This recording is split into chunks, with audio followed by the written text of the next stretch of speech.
السلام عليكم ورحمة الله وبركاته. مقعي حسن عبد الرشيد مختار موسى ملبسده ويل dhalinyaro oo Soomaaliyeed oo ku dhashay magaalada Muqdisho aan daraad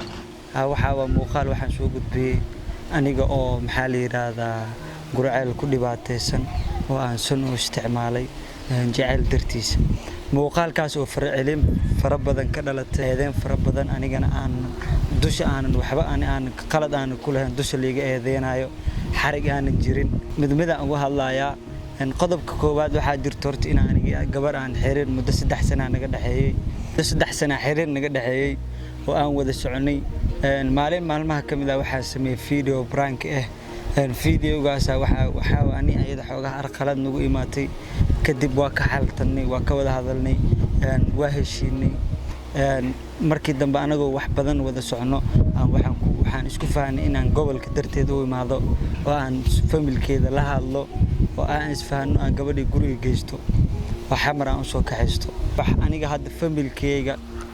intooda badan waxba kamaysan ogeyn safarka u soo baxay ama gobolkan u imaaday gurceel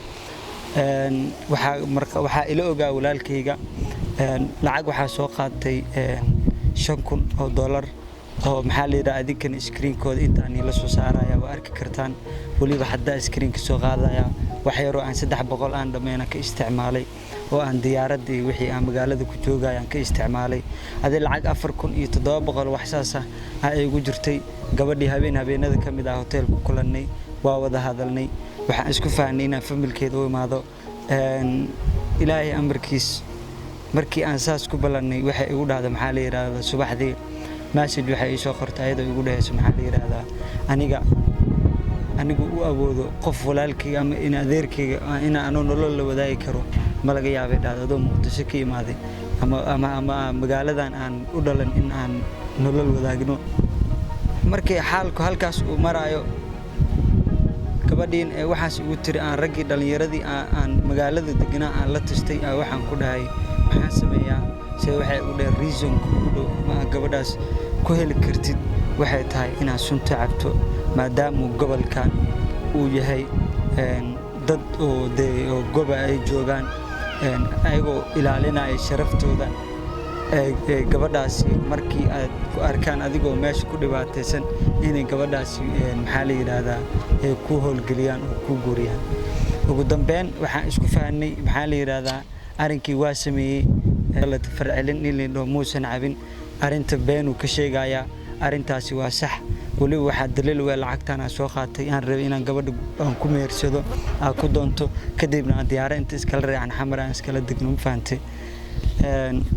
dadka dhahayaana maxaa la yiraahdaa ninkaas waa xiran aniga ma xirni waa caafimaad qaba dadka cidna ima xiri karto sababtoo aniga qofna maanan dilin qofna maanan dhicin lacag islaameedna maanan qaadanin qofna maanan kufsanin dambi aan gala ma jirto faantay ama way ay ugu xiri karaana ma jirto ugu dambeyn hadal iyo gunaanadkiisa waxaan idin leeyahay maxaa la yiraahdaa family qaraab waa nabad qaba waana caafimaad qaba waxna uma arko kulli aniga waxa waaye maanta hadaa gabadhaas aan waayo waxaan ku baranayaa jacaylka macnihiisa iyo wuxuu yahay jacayl ma faantay laakiin dib balahan waxa waaye waa wuxuu alla iyo qoro waaye in oo adinkan ay dushi iga saartaan oo aniga maxaa la yiraahdaa waxna dambi aan gelin waxa waayadana waa marayo maxaa la yiraahdaa imtixaanka jacaylkeyga waxna uma arko sun ina cabana waxa weyn maaha kulli aniga dareenkii iyo hadafka Allah iyo akweyn laakiin videoga ma soo wadi karo gabadhiina waxa aniga aan leeyahay saacadii waxa ku leeyahay isku maanogayn inadoo fi wayda isku maanogayn inadinida isku maanogayn inadara xadigoysa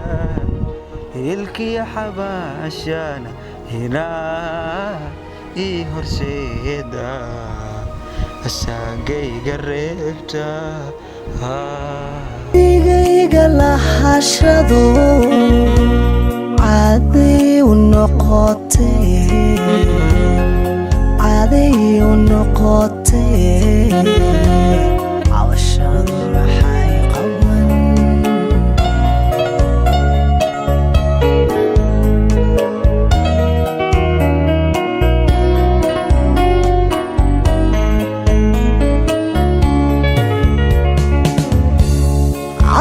afkaygu magacaaga kama caajiso